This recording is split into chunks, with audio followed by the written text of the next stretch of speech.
안녕하세요. 저는 해양동물생태보존연구소에서 나온 김미연이라고 합니다. 아까 제가 잠깐 지나가면서 설명을 해주셨는데, 저는 이화여자대학교에서 석사를 했고요. 지금 교토대에서 박사학위를 하고 있습니다. 그리고 저희는 해양동물생태보존연구소에서 있고요. 남방큰돌고래 이야기를 오늘 진행을 해보겠습니다. 이게 남방큰돌고래입니다. 저희가 정말 별로 없는 물속에서 있는 돌고래 모양인데요. 남방큰돌고래는 위에 이렇게 있어요. 그리고 저희가 수족관이나 책에서 많이 보는 돌고래들이 큰 돌고래인데요. 남방큰돌고래랑 큰돌고래랑 되게 비슷하게 생기긴 했는데 뭐가 다를까요? 혹시 지금 딱 보면 보이는 게 있을까요? 뭐가 있어요?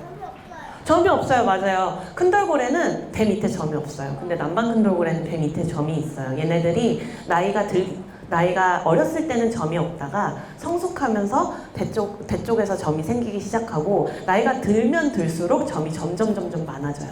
그리고 또 다른 특징이 뭐가 있을까요? 손 들은 건가요? 친구? 네? 크기도 다르고 또 뭐 있을까요? 친구, 안경 쓴 친구. 주둥이? 맞아요. 주둥이가 너무너무 중요해요. 주둥이가 남방큰돌고래랑 큰돌고래는 주둥이의 모양이 조금 달라요. 큰돌고래는 조금 짤뚱한데 남방큰돌고래 같은 경우는 조금 길고 이렇게 생겼습니다. 네, 그래서 남방큰돌고래는 이렇게 조금 더 긴 주둥이와 여 밑에 점을 가지고 있어요. 남방큰돌고래 같은 경우는 우리나라에만 있는 건 아니에요. 우리나라에도 있고 일본에도 있고요. 호주, 아프리카 되게 다양한 공간에 있습니다. 하지만 사이테스의 멸종위기종 2급으로 되어져 있고요. IUCN 접색 목록에서는 준위협 단계, 그리고 한국에서도 보호해양생물로 지정을 하고 보호를 하고 있습니다. 한국에서는 남방큰돌고래를 제주도에서 만날 수 있어요. 여기 이제 제주도가 있죠. 제주도에서 연안에서 정착을 해서 사는 애들이에요. 연안에서 1년 내내 볼 수 있다는 소리입니다. 제주도에는 한 110마리에서 120마리, 130마리 정도 되는 남방큰돌고래가 있는데 많아 보일까요? 많은 걸까요? 아니에요. 맞아요. 적은 거예요.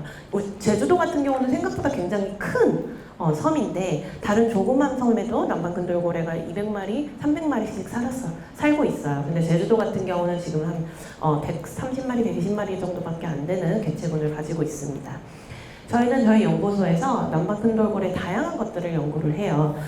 어떻게 제주도의 서식지를 사용을 하는지, 그리고 생활사 같은 경우는 언제 새끼를 낳고 그 다음에 새끼는 언제 낳고, 새끼가 어느 정도까지 엄마의 젖을 먹고 어느 정도까지 엄마랑 같이 있다가 엄마한테서 떨어지는지, 그리고 얼마나 자주 죽는지 등등 되게 다양한 것들을 저희가 연구를 하고 있고요.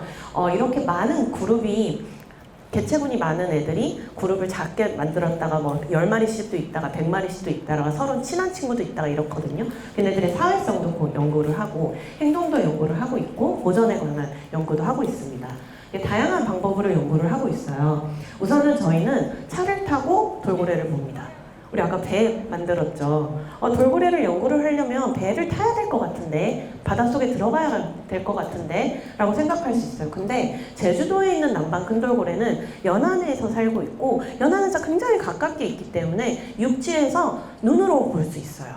그래서 차를 타고 제주도 연안을 다 돌아다니면서 돌고래를 찾았을 때 카메라로 기록을 하고, 행동을 저희 눈으로 보고 기록을 하고, 또 저희가 이제 음향 연구도 하는데 녹음기를 돌고래들이 다니는 지역에 설치를 해서 어떻게 얘들이 소리를 내는지, 어떤 행동을 할 때 어떤 소리를 내는지 등등을 연구를 하고 있고, 이렇게 드론을 저희도 많이 사용을 하고 있는데, 육지에서 드론을 날려서 위에서 이제 새가 돌고래들 보듯이 저 위에서 돌고래들은 어떻게 지내는지 이런 것들을 바라보면서 연구를 하고 있습니다.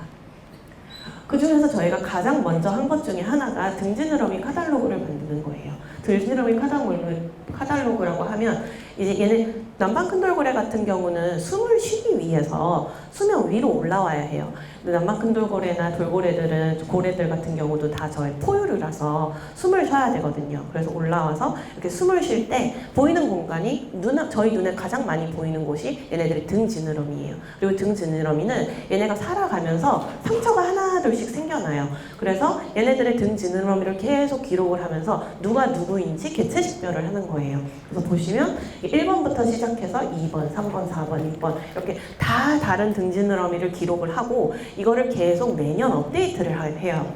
지금 보시면 이건 2016년에 찍은 이제 86번의 개체인데 2018년도에는 이렇게 생겼어요. 얘네들이 이렇게 다니다가 큰 상처가 생기면 이렇게 기록을 해서 얘가 이렇게 생겼었는데 지금은 이렇게 생겼다라고 하고 있어요.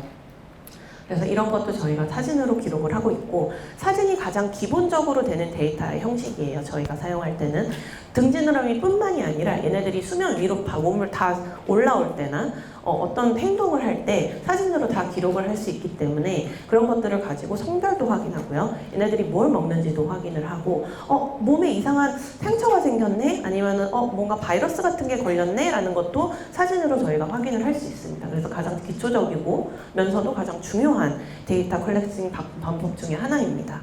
그리고 저희가 사회성 연구도 합니다. 이 동그라미가 뭘 의미할까요?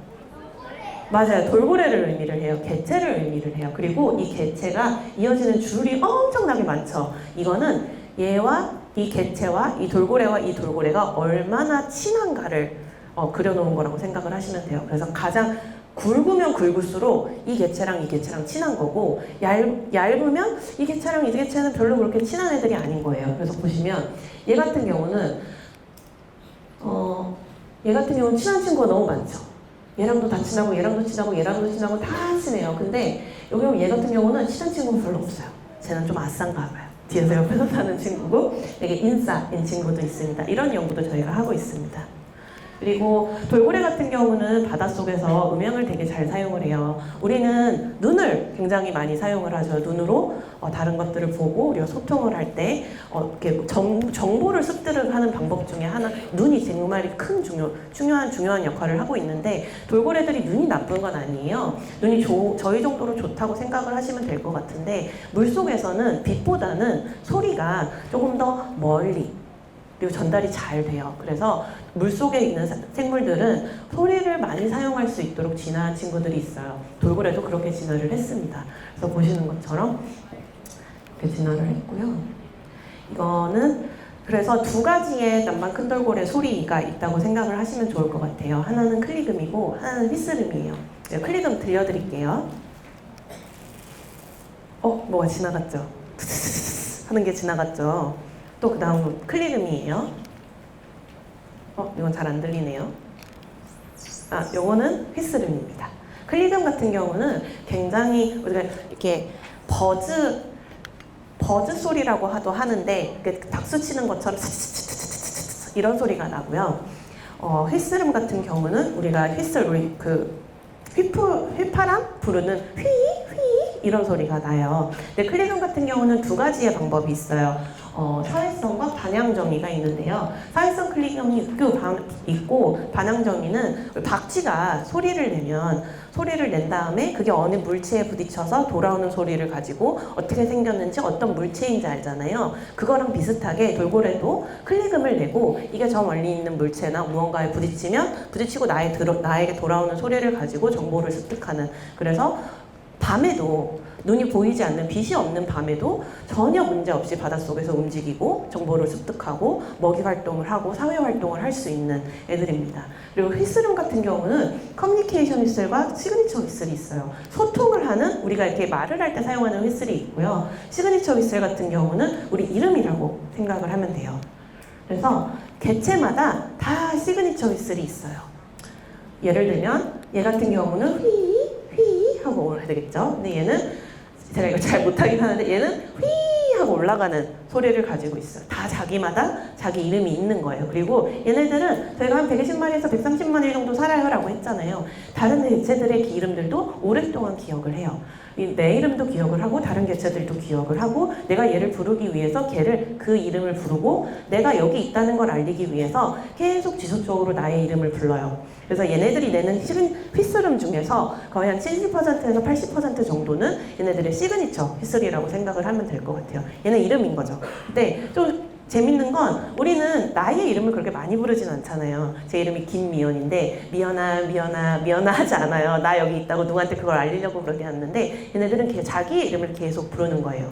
그래서 저희 연구자 같은 경우는 얘네들이 누가 어떤 이름이 가지고 있는지 음향적으로는 다 알지 못하기 때문에 우선은 등지느러미로 개체 식별을 인간은 하고 있지만 서로는 어떻게 생겼는지 눈으로 보는 개의 생김새와 이름을 가지고 서로 소통을 하고 사회 활동을 하고 있습니다. 그리고 이런 연구를 하기 위해서는 다양한 디바이스들을 사용해요. 장비들을 사용을 하는데 정말로 많은 녹음기들이 있어요. 예를 들면 돌고래나 고래 같은 데에 음향 장비나 뭐 카메라, 그리고 GPS, 요즘 위성 추적 장치 같은 것들을 이제 몸에다가 이렇게 딱 붙여서 연구를 진행을 할 수도 있고요. 아니면 얘같이 글라이더라고 하는데 물속에서 되게 오랫동안 이렇게 둥둥 떠 있으면서 바다를 계속 움직이는 애들이 있어요. 거기 안에 음향기기나 뭐 카메라나 다양한 것들을 이제 수온 체크하는 것들을 달아서 연구를 할 수 있고요. 아니면 어느 지역에 녹음기를 설치를 해서 이 지역에서 나는 소음을 계속 지속적으로 모니터링을 하고 연구를 하는 방법도 있습니다. 아니면 배에 녹음기를 아예 달고 지금 저 고래를 따라가면서 어떤 한 개체를 보면서 조금 더 가깝게, 조금 더 다가가면서 연구를 진행을 할 수도 있어요. 지금 저희가 제주도에서 쓰는 방법 같은 경우는 어느 한 지역에서 음향기기를 설치를 하고 돌고래들이 지나가기를 기다렸다가 지나가면 녹음이 되는 소리를 녹음하고 연구를 하는 방법을 사용을 하고 있어요. 1차적으로 배를 타고 돌고래를 계속 지속적으로 쫓아다니는 거는 스트레스나 이런 것들에 대한 문제가 될 수도 있고요. 그리고 저희가 어느 지역에서 얘네들이 잘 살고 있는지 먼저 1차적으로 연구를 했기 때문에 녹음을 어디다가 해도 되는지도 알 수 있는 거고, 저희가 그거를 하면서 녹음하는 건 그대로 놔두고 할 수 있는 것 중에 하나가 밖에서 얘네들이 어떤 행동을 하는지, 누가 지나가는지 이런 것들을 기록하고 연구를 하고 있습니다. 남방큰돌고래가 어떤 먹이를 먹는지도 본다고 말씀을 드렸잖아요. 이렇게 다양한 먹이들을 먹고 있는데 이거는 흑대? 어떤 박대인가? 그런 게 납작한 물고기인데 제주도에서는 저 물고기를 거의 안 먹어요. 제주도 같은 경우는 저게 나오는지도 모르시는 분들이 많은데 돌고래 같은 경우는 굉장히 다양하고 맛있는 물고기들을 많이 먹거든요. 그래서 저런 것들도 물고 나오는 걸 저희가 사진으로 기록을 하고 어떤 거를 먹고 있구나 라는 거를 알 수 있습니다. 그래서 이런 것들도 공부를 하고 있고요.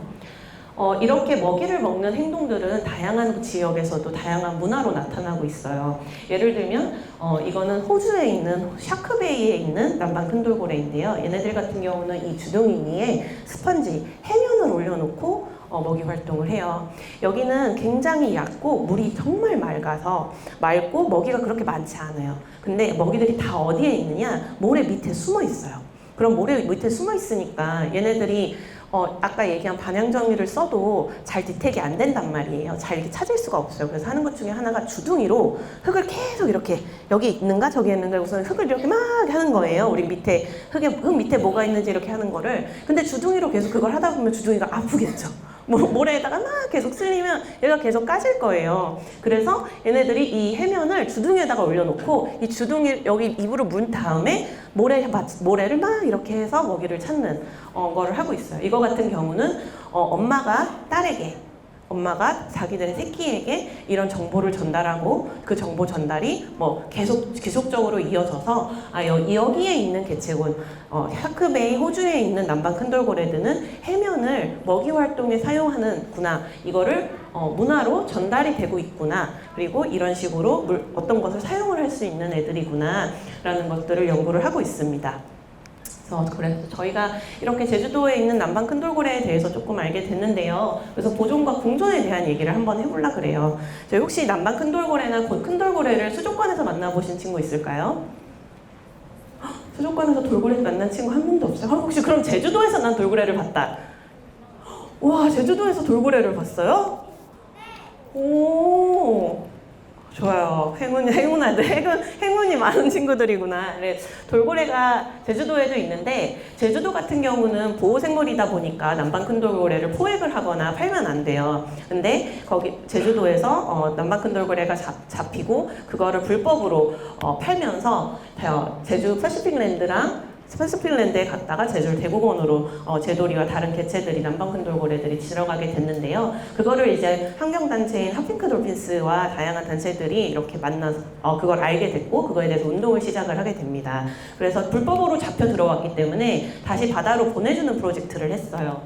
그래서 이렇게 서울대공원에서는 제도리 춘삼이 382 그리고 제주 패시픽랜드에서는 복순이 태산이가 있었고요. 얘네들이 행동학적으로도 건강상으로도 얘네들이 이제 진짜로 바다로 돌아갈 수 있는지에 대한 검사를 진행을 한 이후에 제주 서울대공원에 있었던 대돌이랑 춘삼이랑 삼파리는 건강도 하고 얘네들이 먹이 잡는 것도 할 수 있고 사냥 능력도 있는 것을 확인을 해서 제주도로 돌아갈 수 있겠다라는 처음 판단을 하고, 복순이랑 태산이는 조금 좀 더 기다렸다가 조금 더 트레이닝을 더 해야겠다, 훈련을 더 시켜야겠다 그래 싶어서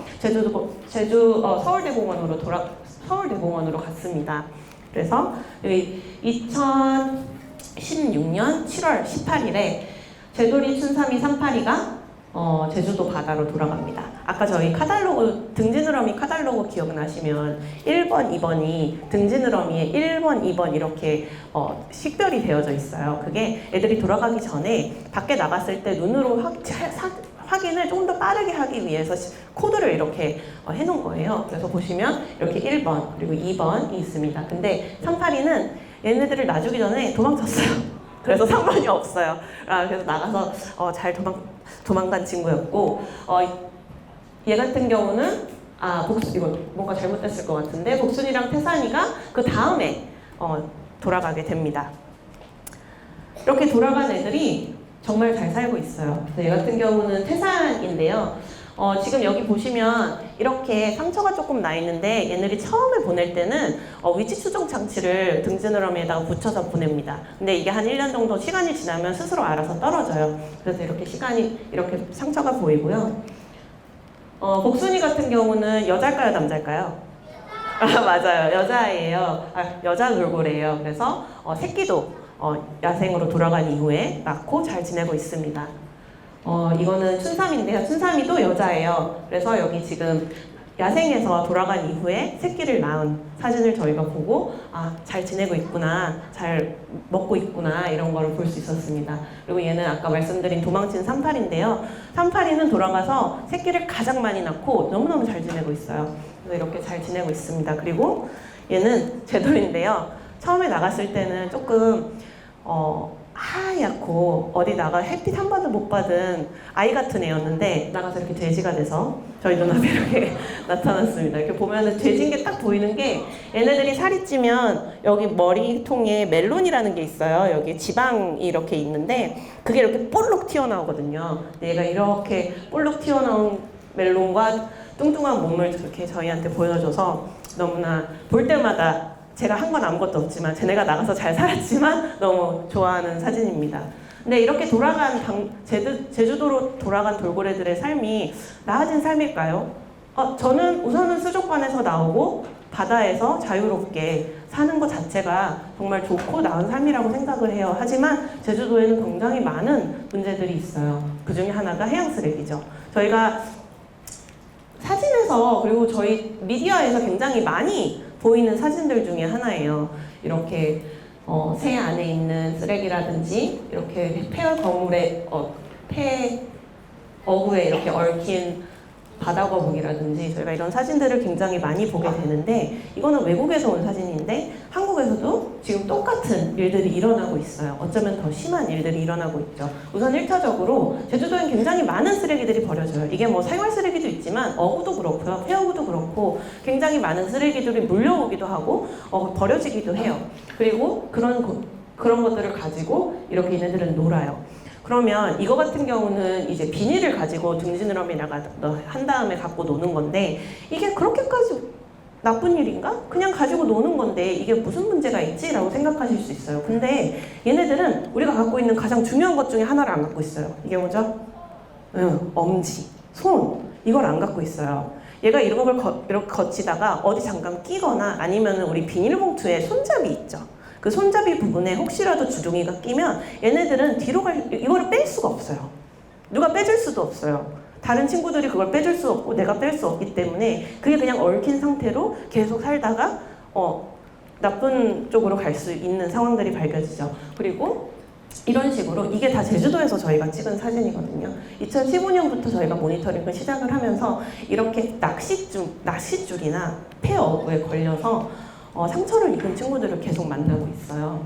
얘 같은 경우는 꼬리에 낚싯줄이 이렇게 걸려서 내려온 거고, 얘는 지금 보시면 낚싯줄이 꼬리랑 등지느러미에 이렇게 S자로 팔자로 되어져 있어요. 그래서 등지느러미가 반 이상 정도 파여서 이제 상처가 난 상태고 꼬리를 제대로 필 수 없는 상황이었어요.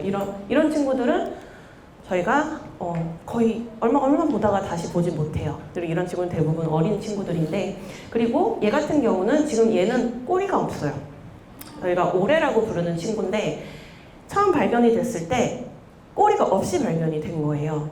그리고 옆으로 얘네들은 원래 위아래로 꼬리를 쳐서 움직이는데 얘 같은 경우는 몸을 흔들면서 비틀면서 수영을 하고 있는 거를 발견을 했어요. 근데 전 세계적으로 꼬리 없이 바다에서 잘 살아간 친구가, 돌고래가 없었어요. 그런 케이스가 없었어서 얘는 좀 있으면 죽겠구나 싶었어요. 그래서 얘를 만났을 때 오래오래 살아라 라고 해가지고 오래라고 이름을 지어줬어요. 근데 너무나도 이름을 잘 지어준 것 같아요. 아직도 잘 살고 있어요. 정말로 행운의 돌고래예요. 자기네 의지도 엄청 크겠지만 정말로 제주도 바다에서 잘 살아남았고, 처음에는 수영하는 게 너무 힘들었어요. 이거를 계속 해야 되는데 얘네들은 꼬리 끝에서 가장 많은 에너지를 받아서 움직이는데 그 큰 게 없다 보니까 몸을 정말로 많이 움직여야 되는 거예요. 그래서 이렇게 막 팔자로 S자로 움직였는데 요즘에는 그게 너무 쉬워져가지고 조금 덜 격하게 움직이기도 하고, 다른 친구들이랑 친구가 생겼는지 새끼가 어미를 타요. 저희가 우리 파도 타기 할 때, 서핑할 때 이렇게 파도를 타는 것처럼 새끼가 어미 밑에 딱 붙어서 어미가 내는 그 에너지를 받고서는 빠르게 움직이는데 그거를 오래가 하고 있어요. 다른 애들 밑에 가서 걔네들의 그 파도를 타는 거죠. 걔네들이 만드는 물산을 타고 이렇게 편하게 움직이는 거예요. 근데 그거를 다른 애들이 받아들여주고 있더라고요. 얘는 다큰 성체인데. 그래서 되게 되게 안타깝지만 잘 살아가고 있는 오래입니다. 하지만 얘는 굉장히 행운아인 거예요. 행운 돌고래인 거죠. 다른 애들은 그렇지 못한 케이스들이 훨씬 더 많으니까요. 그리고 지금 현재 제주도에서 일어나고 있는 일 중에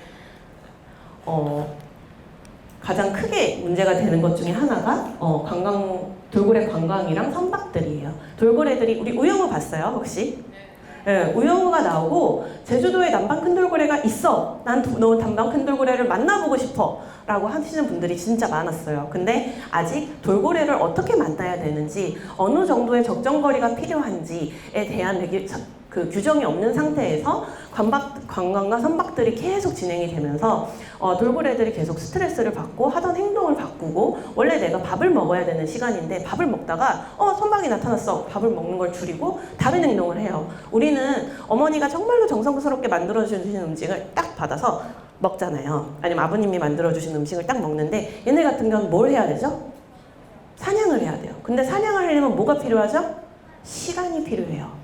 내가 얘를 쫓아다니는 게 필요해요. 우선 1차적으로 먹이를 찾고 내가 먹을 수 있는 먹인지 확인하고 걔를 쫓아가서 사냥을 하고, 아니면 혹시 좀 큰 방어 같은 애들은 내가 혼자서 사냥을 하는 게 아니라 다른 친구들이랑 같이 왕 몰려가서 얘를 여기서 막고 하면서 사냥을 해야 되는데, 막 사냥을 하다가 선박이 오면 사냥을 멈추고 다른 일을 하게 되는 거예요. 그럼 내가 에너지는 이만큼 쏟았는데 먹이는 못 먹고. 근데 그래서 선박이 직접적으로 뭔가 상처를 준다거나 그러는 일은 아닐 수 있지만 지속적으로 행동을 방해하고 얘네들이 무언가를 서로 소통하기 위해서 하는 것을 방해를 하면서 이 큰 개체군, 120마리, 한 130마리가 정도가 되는 이 개체군의 건강성이 줄 수밖에 없어요. 개체수가 준다거나 새끼가 더 빠르게 죽는다거나, 그러니까 다양한 방식으로 나타날 수 있죠. 근데 그것뿐만이 아니라 직접적으로 상처를 주기도 해요. 이게 관광 선박이었는지 선박인지는 모르겠지만 너무 가까이 가거나 얘네들이 예측할 수 없는 굉장히 똑똑한 동물이기는 하지만 위에서 돌아다니는 선박이 어떻게 다닐지 예측을 할 수 없어요. 그건 저도 못하죠. 그건 선장님만 아는 거예요. 근데 선장님이 가시다가 이렇게 가다가 얘가 쭉 앞으로 직진을 하다가 갑자기 턴을 해버리면 얘네들은 그냥 계속 가는 줄 알았는데, 그래서 이렇게 붙었는데 턴을 했을 때 이런 데 스크류 같은 데에 부딪혀서 이렇게 큰 상처가 생기기도 합니다. 네, 이렇게. 이거는 제주도에서 진짜 저희가 이제 찍은 사진들이에요. 그래서 이런 식으로 나타나고 있고, 이제는 규정이 생겼어요. 규정이 생겨서, 뭐 50m 안에 접근을 하면 안 되고, 뭐 100m 안에는 어미랑 새끼가 있을 때는 100m 이내에는 접근을 자제해야 되고 선수파를 유도하면 안 되고 이게 뭐 그 안에 뭐 300m 안쪽에 선박이 2개 이상 있으면 안 되고 이렇게 다양한 규제들이 있어요. 돌고래를 만나러 가지 마라. 이게 아니고 돌고래를 만날 때 돌고래와 나와 적정 거리를 지키고 돌고래도 편하고 나도 좋게 만나자. 라는 의미가 있다고 생각을 해요. 그래서 이렇게 만나고 있고요. 그리고 이런 식으로 저희가 굉장히 많은 활동들을 하고 있는데 그런 뭐 선박이라던가 뭐 저희 아까 잠깐 나온 시추라던가 뭐 해상폭력발전단지라든가 이런 것들이 진행이 되면서 예전에는 정말로 조용했던 바다가 지금은 굉장히 시끄러워졌어요. 선박뿐만이 아니라 그냥 인간이 하는 모든 행동들이 바다에서는 소음으로 나타나고 있는 거예요. 근데 그 소음이 굉장히 낮은 주파수에서 나타나요. 예를 들면 이렇게 나타나요. 여기가 이제 선박이 지나가면서 나타나는 그 소음인데요. 원래는 이런 휘슬을 내던 친구가 밑에 이렇게 소음이 생기면 휘슬이 안 보이고 아니면 이거를 좀 더 높여요. 그래서 예를 들면 우리가 굉장히 시끄러운 놀이터에서 나랑 정말 친한 친구가 저기 있는데 그 친구랑 소통을 하고 싶어요. 그럼 우리가 할 수 있는 게 뭐가 있을까요? 그쵸? 소리를 질러요. 소리를 크게 소리를 질러요. 근데 크게 소리를 질러도 안 들려요. 그럼 어떻게 해요?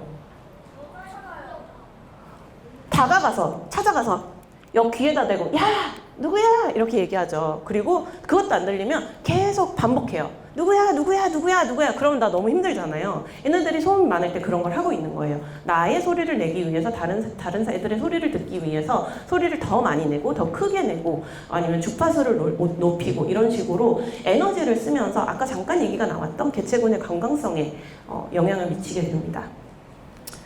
그래서 저희 이런 식으로 연구를 하고 이런 연구들도 진행을 하면서 저희 이제 보전 연구도 같이 진행을 하고 있어요. 저희가 제가 이 강연을 준비할 때 하나 부탁을 해주셨던 게 진로에 대한 얘기였어요. 네, 우선은 저는 동물 행동학을 하는 친구입니다. 저는 해양 포유류를 지금은 현재는 연구를 하고 있지만 행동을 연구를 하는 사람이에요. 그리고 이런 사람들이 모여서 저희는 연구소를 만들었습니다. 저희가 하고 싶은 연구가 있었어요. 제주도에서 남방 큰돌고래를 그리고 한국에서 다양한 해양 포유류와 해양 동물들의 행동 생태를 연구를 하고 싶고 그 행동 생태가 베이스로 보존 활동을 하고 싶다라는 생각을 계속 지속적으로 해왔습니다. 그래서 저희 그런 비영리 단체를 저희가 직접 만들었고요. 이게 저고요. 이건 저랑 같이 연구소를 창립한 장수진 박사입니다. 이렇게 둘이서 처음에 시작을 2018년도에 시작을 했어요. 그 전부터 연구를 하긴 시작했지만 마음을 맞아서 우리가 연구소라는 걸 하나 만들어서 연구를 계속 지속적으로 해보자. 우린 연구를 하고 싶은데 해양 포유류 같은 경우는 굉장히 오래 살기 때문에 오랫동안 연구를 해야 된다는 게 있어요. 얘네들을 매년 오랫동안 지켜봐야 정말로 얘네들의 생태가 어떤지, 생활사가 어떤지 이런 것들을 파악을 할 수 있고 보존에 대한 것도 차곡차곡 쌓아가야만 어떤 데이터로 어떤 결과들이 있으니 우리가 이런 행동들을 하는 건 하지 말아야겠다 이런 얘기를 할 수 있었기 때문에 그런 꿈을 안고 저희가 이제 2명으로 시작을 했고 저희는 연구소이기 때문에 연구를 지원을 해요. 그래서 지금은 석사 학생 2명 그리고 박사 학생 1명을 저희가 이제 장학금과 장학금 그리고 연구비를 충당을 하면서 같이 활동을 하고 있고요. 다른 친구들도 계속 저희와 함께 연구를 하며 보존 활동을 하고 있습니다. 그래서 저희 같은 경우는 우선 1차적으로 해양 동물들을 연구를 해요. 저희가 남방 큰돌고래뿐만이 아니라 바다거북도 연구를 하고 있는데요. 얘 같은 경우는 지금 이게 뭘까요? 우리 등갑에다가 붙였어요. 맞아요. 위치 추적 장치예요. 제주도에는 정치망이라는 게 있어요. 어디 한 곳에 이렇게 그물을 쳐놓는 건데요. 제주도 정치망은 위에가 뚫려 있어요. 그래서 거북이가 들어가거나 남방 큰돌고래가 들어가면 바로 죽지 않아요. 그냥 위에서 숨을 쉴 수 있기 때문에 거기서 있는 물고기들을 잡아먹다가 제주도는 바다거북이 용왕님의 셋째 딸이거든요.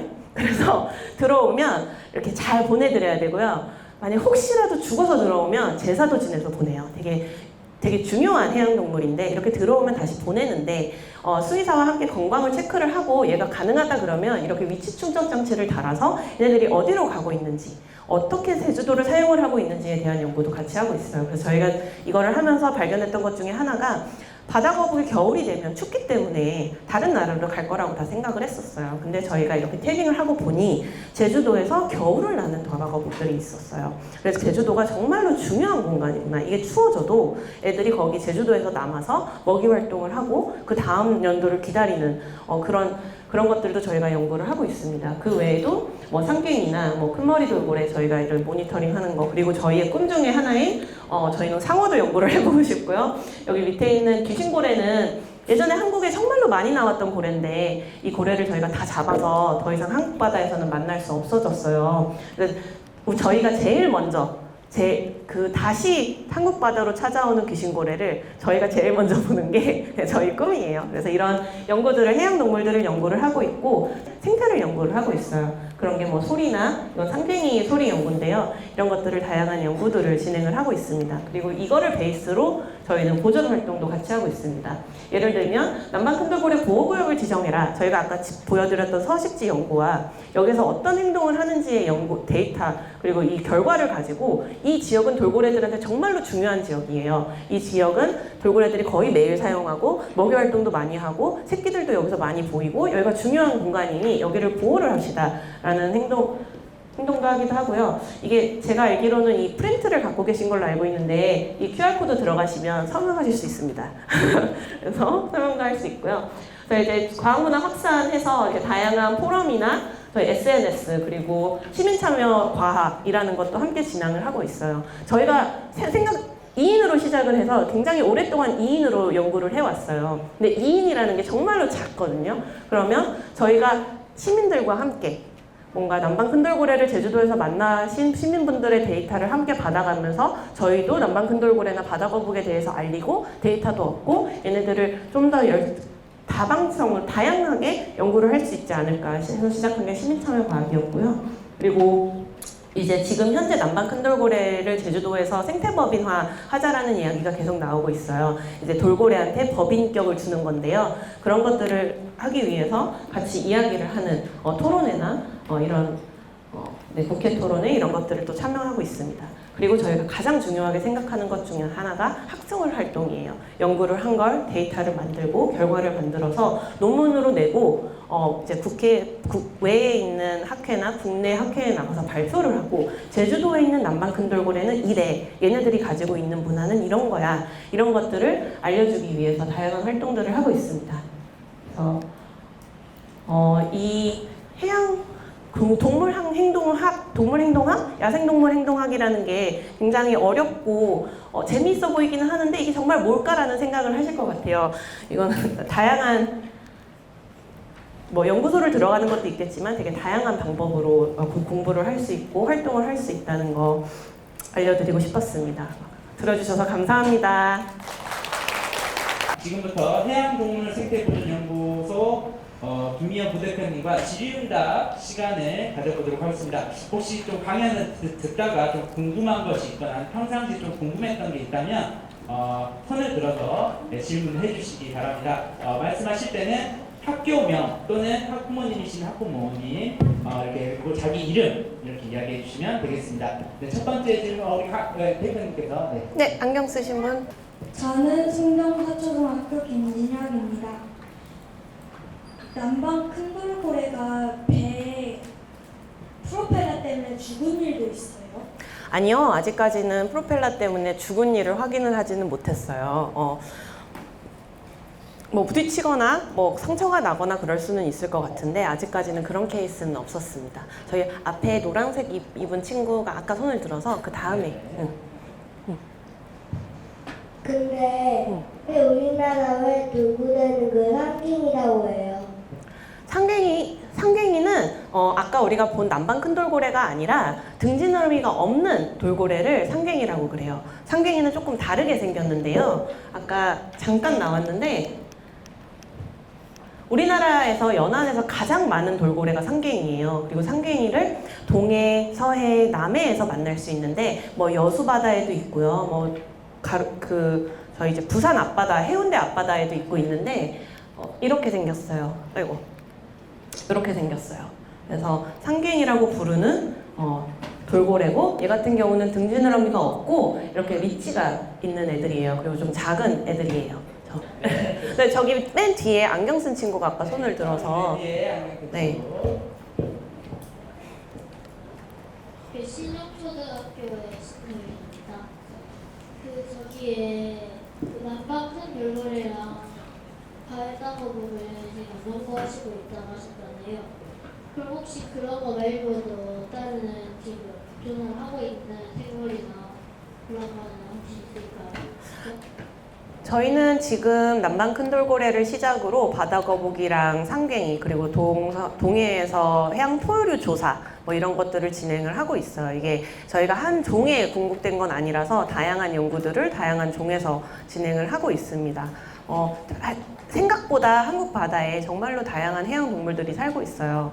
돌고래도 많고 고래도 많은데 걔네들을 다 연구를 할 수는 없겠지만 하나하나 차곡차곡 연구를 쌓아가고 있습니다.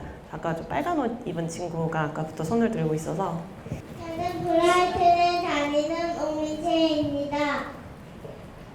그런데 왜 귀신 돌고래가 왜 제주도에서 떠난 거예요? 귀신 돌고래는 한국 전역에서 발견이 되던 돌고래인데 우리 한국 사람들이 그 일본 사람들이 다양한 사람들이 고래를 잡아서 먹고 사용을 해서 사냥을 많이 해서 없어졌어요. 인간이 너무 많이 잡아서 고래가 없어졌고 우리나라를 안 올 뿐이지 몇 개체가 남아 있기는 해요. 아주 작은 개체수가 남아 있습니다.